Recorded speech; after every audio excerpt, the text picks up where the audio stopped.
ఈ మధ్య ప్రతి ఒక్కరూ అడిగే ప్రశ్న, సిల్వర్లో ఇన్వెస్ట్ చేయవచ్చా, గోల్డ్లో ఇన్వెస్ట్ చేయాలా? నేను గోల్డ్లో ఇన్వెస్ట్ చేయాలనుకుంటున్నాను, సిల్వర్ పెరిగిపోయింది. సో ఇవే ప్రతి ఒక్కరూ ఈ మధ్య అడిగే ప్రశ్నలు.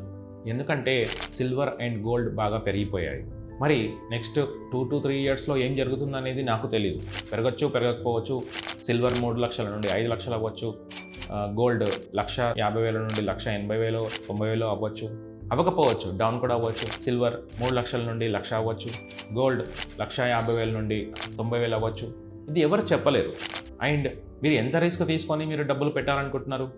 సిల్వర్ 45 సంవత్సరాల తర్వాత US డాలర్ టర్మ్స్లో 2025లో పైకి లేచింది.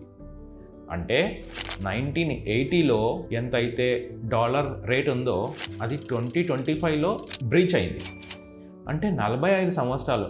1980లో ఎవరైనా US డాలర్స్లో సిల్వర్ కొని ఉంటే అది పోయిన సంవత్సరం దాని విలువ దాటింది. 45 సంవత్సరాలు జీరో రిటర్న్, జీరో కూడా కాదు, నెగిటివ్ రిటర్న్. ఈ సిల్వర్లో టైం డ్యూరేషన్ ఆఫ్ సైకిల్ చాలా ఎక్కువగా ఉంటుంది. గోల్డ్ అనేది మనకి ఇన్ఫ్లేషన్ అడ్జస్ట్ చేసుకోగల రిటర్న్ ఇవ్వగలదు. ఒక సంవత్సరం ఎక్కువ ఉంటుంది, ఒక సంవత్సరం తక్కువ ఉంటుంది. ఆన్ అండ్ యావరేజ్గా 5-6% ఇవ్వగలదు. ఈ గోల్డ్లో కూడా 7-8 years returns, zero returns or negative returns ఉన్న సంవత్సరాలు ఉన్నాయి. 2012 to 2019 gold has given zero return or negative return. So ఇలా నెక్స్ట్ 5 to 10 ఇయర్స్లో ఏం జరుగుతుంది అనేది ఎవరికి తెలియదు, ఎవరు గెస్ చేయలేరు కూడా.